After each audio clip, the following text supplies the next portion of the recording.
भाभी, अगर आपका रोना धोना हो गया हो तो फटाफट खाना लगा दो। हमें भूख लग रही है।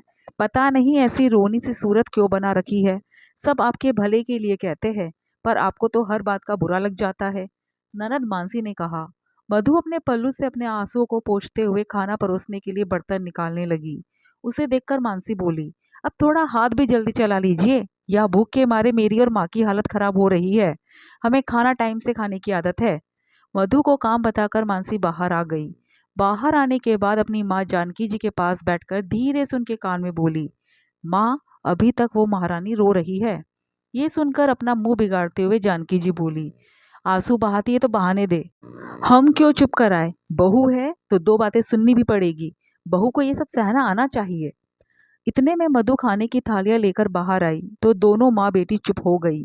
खाने की थालियों को टेबल पर रख कर पहले दोनों माँ बेटी के लिए चौकियां बिछाई। उसके बाद थाली उन पर रख कर रसोई में चली गई। देखा माँ, भाभी बोलकर भी नहीं गई कि खाना खा लो। भला ये बहू के लक्षण होते हैं। मानसी धीरे से बोली, उसे चूल्हे में पड़ने दे। जितना मुंह फुलाना है फुलाने दे। ये तेरे भाई की कमाई है। तू तो आराम से खा, जिसको मुंह फुलाना है फुलाते रहे। कहती हुई जानकी जी नीचे आकर बैठ गई और अपनी चौकी अपनी तरफ सरका कर खाना खाने लगी। अपनी माँ के बैठते ही मानसी भी अपनी चौकी अपनी तरफ सरका कर खाना खाने बैठ गई। बीच बीच में मधु आकर गर्मा गर्म रोटियां परोस गई, पर दोनों से एक शब्द ना बोली। दोनों अभी खाना खाकर उठी ही थी कि इतने महेश भी आ गया। उसे देखते ही जानकी जी बोली, अरे आ गया बेटा, चल तू भी गर्मा गर्म खाना खा ले। सुनकर महेश बोला, हाँ माँ, बहुत जोर से भूख लग रही है। फटाफट खाना लगा दो, जब तक मैं हाथ मुंह धोकर आता हूँ। कहकर महेश हाथ मुंह धोने चला गया। हाथ मुंह धोकर आया और खाना खाने बैठ गया। उसने मानसी से पूछा, मानसी तूने खाना खा लिया? उसकी बात सुनकर मानसी मुंह बनाते हुए बोली, हाँ भाई, भाभी ने जो रूखा सूखा परोसा वो तो मैंने खा ही लिया। सुनकर महेश के हाथ जहाँ थे वहीं रुक गए। रूखा सूखा? क्या मतलब? इसे खाना परोसना कहते हैं क्या? अरे लोग तो मनुहार करके जिमाते हैं, पर तेरी पत्नी तो एक शब्द ना बोली इससे। जैसे इसे खाना खिलाकर एहसान कर रही हो। शुक्र मना कि अभी तो मैं हूं। मेरे बात तो इसे पूछेगी भी नहीं। जानकी जी बीच में ही बोल पड़ी। सुनकर महेश को अजीब लगा, क्योंकि मधु तो ऐसी नहीं थी। कुछ सोचते सोचते महेश बोला, ऐसा तो वो कभी नहीं करती है। जरूर कोई बात हुई होगी, नहीं तो मधु तो सबसे खुश होकर बात करती है। सच कड़वा होता है और वही सच तेरी पत्नी को बुरा लग गया। अरे शर्म आनी चाहिए। लोगों के सामने बस खी खी करके बातें करती रहती है। एक नंबर की कामचोर है। भला कोई ननद से काम करवाता है क्या? जानकी जी गुस्से से बोली। ऐसा क्या काम करवा लिया उसने मानसी से? महेश ने हैरान होते हुए कहा। लेकिन जानकी जी के पहले मानसी बोल पड़ी, हाँ हाँ भाई बताओ। माँ ने तो कभी मुझसे काम नहीं करवाया। और भाभी, वो मुझसे घर के काम करने के लिए कह रही है। अरे स्कूल जाती हूँ मैं, मेरे पढ़ने लिखने के दिन है, और वो मुझसे काम करने के लिए कह रही है। ऐसा क्या काम बता दिया था तेरी भाभी ने तुझे? महेश ने पूछा। छत पर भाभी के कपड़े सूख रहे थे। खुद को ऊपर जाने में, कपड़े लेकर आने में जोर आया, जो मुझे अपने कपड़े लाने भेज रही थी।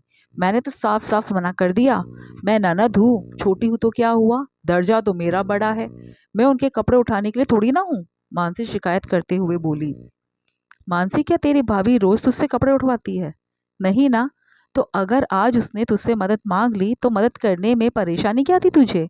उसे कुछ परेशानी होगी तभी तो उसने मदद मांगी। महेश मानसी को समझाते हुए बोला। अरे ऐसे कैसे मानसी तेरी पत्नी के कपड़े ऊपर से उतार कर लाती? उसमें उसके अंडरगारमेंट्स भी तो होते हैं। भला बहू के अंडरगारमेंट्स को ये क्यों उतार कर लाती? अरे थोड़ी शर्म करो। इसे समझाने की जगह अपनी पत्नी को समझा। अरे पैर में हल्की फुल्की मोच ही तो आई थी उसकी। उसमें क्या छत पर जाने लायक नहीं रही? देख, अभी भी तो आराम से रसोई में काम कर रही है। ननद है ये उसकी। भला नंदों से कोई ये काम करवाता है क्या? जानकी जी गुस्से में महेश से बोली। क्यों माँ? मधु भी तो तुम लोग के कपड़े छत पर से उतार कर लाती है ना। वो भी तो हर रोज। फिर तुम लोग उसकी मदद क्यों नहीं करवा सकते? वो भी तब जब उसे जरूरत थी। आखिर वो भी तो इसी परिवार का हिस्सा है। महेश ने कहा। वो बहू है, ये उसका फर्ज है। जानकी जी ने कहा। वाह माँ, क्या सोच है आपकी। बहू के फर्ज याद है, पर बहू के लिए आप लोगों के कोई फर्ज नहीं है। अरे जब उसे जरूरत हो तब तो उसका साथ दो। पहले तो आप लोग ही बहू को सुना सुना कर अपने खिलाफ कर लेते हो, फिर बाद में कहते हो कि बहू सुनती नहीं है। और मानसी, तू यहाँ बैठकर माँ के साथ बहू पुराण करती रहती है, जब तेरी पढ़ाई का नुकसान नहीं होता। अगर थोड़ी सी अपनी भाभी की मदद कर देगी तो कुछ बिगड़ नहीं जाएगा। फिर कहती है कि भाभी रूखा सूखा खिलाती है, ढंग से बात नहीं करती है, रिश्ते निभाने की जिम्मेदारी उसके अकेले की है क्या? आखिर महेश ने डांटा तो जानकी जी और मानसी दोनों चुप हो गए। कहती भी क्या, आखिर रहना तो बेटे बहू के साथ ही था।